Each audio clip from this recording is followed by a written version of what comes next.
This is Mario once again with MIA Microflight, and in continuation with these free flight or freestyle rubber powered helicopters that I've been revamping from my 1902 kits that I used to produce in balsa and basically just balsa and paper.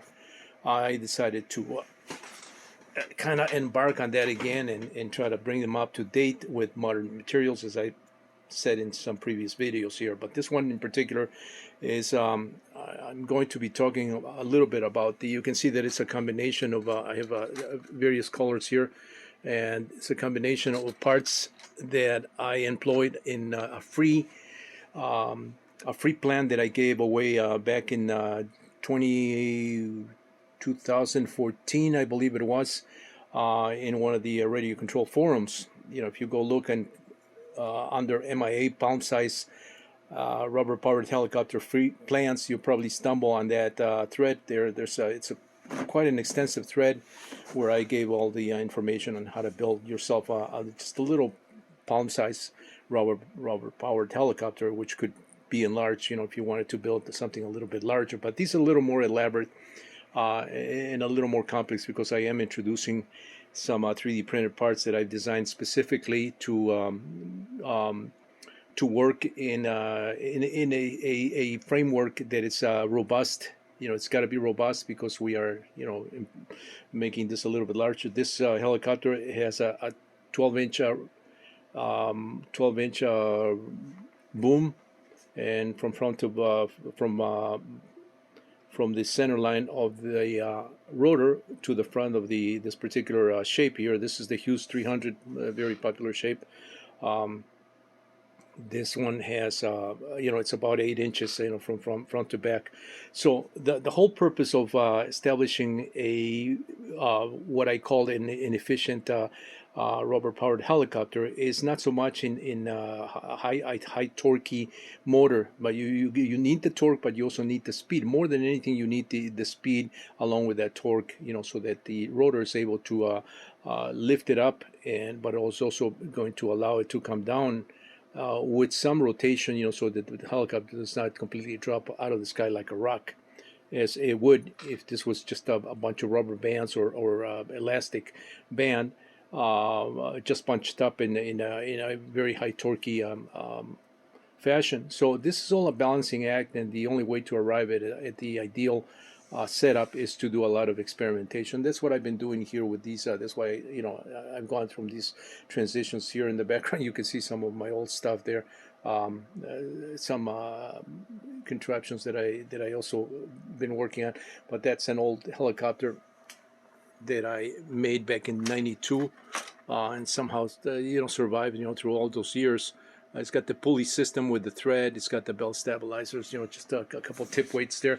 So I've omitted all that complexity in making this helicopter, this particular one. I just flew this. It's very windy outside, and my flights are I'm afraid that the wind is going to carry it over to my neighbor's house, and I don't want it to land in their pool. So I decided to stop and wait till it's a little more calm. Hopefully the wind will die down by late afternoon or early evening, and I can have my wife do a video of how this is performing. This is performing extremely well for its particular style and just a simple format. Now I have been getting a little creative here with some of these 3D printed parts. I had blades like those. Those are foamy blades, and foam, unless you cover the foam with a tape. I mean, I use packaging tape to cover the foam so that the wind. So it's foam because it's pitted and because it's got a little spongy surface. It doesn't work as well as a blade that's been like a balsa blade or even a paper blade that's been cover with some kind of material to make it really smooth, you know, so that the wind just cuts right through it. Foam tends to absorb some of that energy, and so foam in its natural form is not as efficient of a blade. If you're making it is lightweight, you know, so from that perspective it is good, but unless you cover foam with tape just to make the surfaces smooth, because that air has to you know, the smoother that the blade is, but it also has to have the right camber and the right pitch. All those things played into the effect of the high performing helicopter, rubber powered helicopter. Plus, you got to balance like I was saying, the rubber motor has to be of the right length and the right turns, the right thickness, all those things. I mean, you can go nuts, just trying to find out, the ideal setup. And I've been spending pretty much this whole week, just working nonstop on these helicopters. And it's not that I haven't done this before. I mean, I did this back in '92, but coming back from so many years and doing this again, um, it's it's it's a lot of work, but it's also work that needed to be done. Because I am introducing some new materials, and these new materials have to be tested in the way that I'm showing these helicopters. You're not going to see helicopters like this online. I guarantee you that until this video, I posted this video. So in what I'm talking here, you're probably not going to find in other videos because people don't talk to this level of detail. So if you're paying attention to all these things that I'm saying, you're probably, and if you build something similar, you're probably going to have the success that I'm having with these models here. Um, the what else can I say? The surfaces. If you're not going to use a belt system, which I decided I had a belt system, another one that I did earlier, in fact that one right there had um, the pulley and thread. What I showed in some of these other parts. This pulley right here, and it had with a tail pulley, that pulley right there, that little one right there. So it's almost a 4-to-1 ratio, which is typical for helicopters in general. I've also had some other pulleys that look like bobbins. It's a little more complex mechanical setups that I've been doing. It's something that I did back in the early '90s as I was producing my kits, but I had embarked on this much earlier back in the '80s. So this goes back a long time ago, except that we didn't have 3D printers back in those days. So a lot of the stuff that I'm doing is a revamp of all that stuff, modernizing it with some of these materials here. But I've done, the setup with the pulleys and gears. And so I decided to bypass all that stuff. Here's the one that was on one of my earlier helicopters. That's the rotor system, with a pulley. I decided just to cut that out because it was introducing this, even this, as light as it looks like it is, PLA. And as much as I try to cut down on the material here to make it very lightweight, it's still too heavy, for a helicopter that I think needs to. If you're looking for total performance. So I've come up with this setup here. I just printed this Hughes 300 from some artwork that I had back in the day as well. This is nothing new. I've shown stuff like this before. And so I decided to print that out, and I am going to massage this a little more to include a little more detail so that you can see the tail rotor, because right now this doesn't have the rotor. It just has a area, surface area to counteract the torque of the main rotor. You can see that the main rotor is also very torquey, and it has to be that way if you want to establish a lift, but it has to deal with how many turns are in the rubber band, how long the rubber band is, what type of rubber you're using, what thickness, what width of the rubber, turns and all that. So all those things play an important role, in establishing this balancing act that I talk about in establishing a high performing helicopter. So just wanted to show this, just to show the transitions and how I work basically, and how I arrive at these things, just kind of the thought process that I employ in some of these things. And that one right there is actually the back of that one. And I said earlier that this is, I started adding tape here to that back fin. It's nothing aesthetically pleasing, but I was just trying to establish what area do I need, to get some good counterbalance here. And I arrived at this particular shape, and you can pretty much put any shape here as long as it's in balance in area wise. I will give that information later on in some other videos, how much area you need in the back and how much area you need in the front. But if you're good with with math, you can probably figure it out from this photograph here. or from this video how much area I'm employing here. But all that as well has to be figured out in order to arrive at something that's high performance, and it's going to look the part. Now I designed this one so that it goes around in slow circles. So it's going up, it reaches a height and then starts coming down in slow circles, and that's the way I wanted this helicopter to do.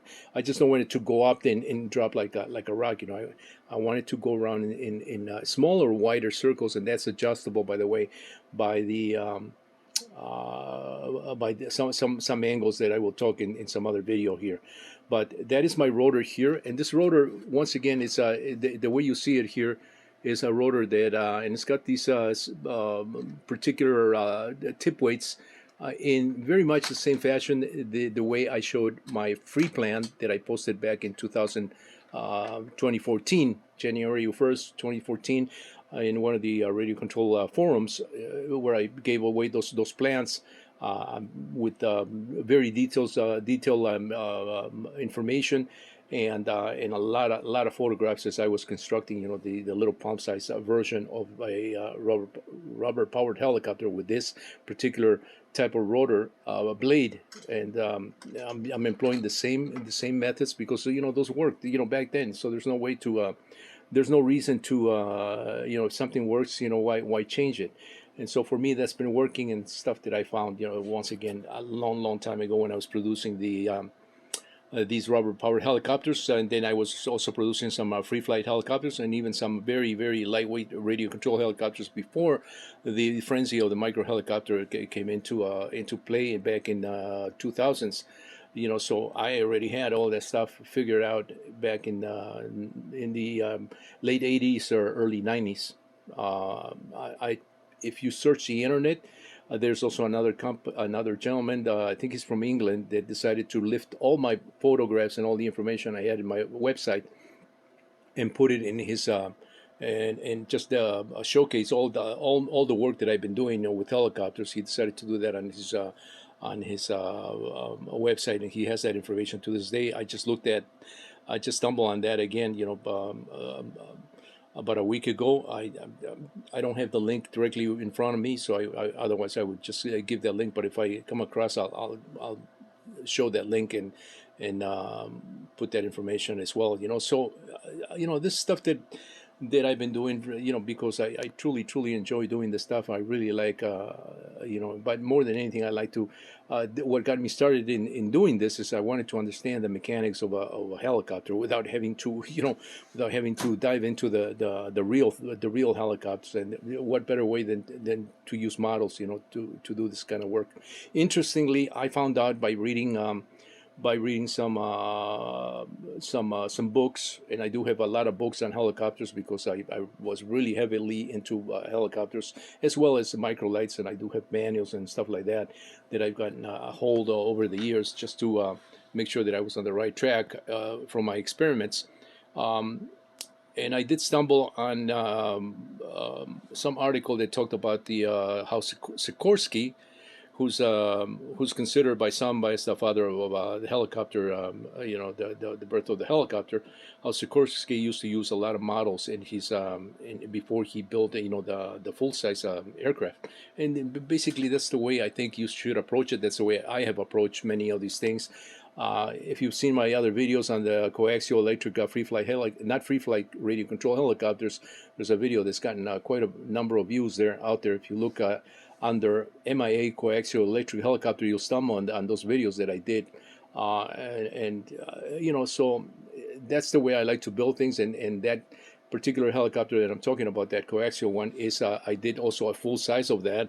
I just have not shown the completed version of that, which I would love to do in a future time. But my model works, and so does the full scale is based on that model. Coaxial electric helicopter. Look it up. But anyway, so this is one of the more simpler things, but still requires some tweaking and testing and a lot of trial trial and error type thing until you finally get to that point where it's where it's just it's just fine. And so this particular model, the way it sits, is doing that.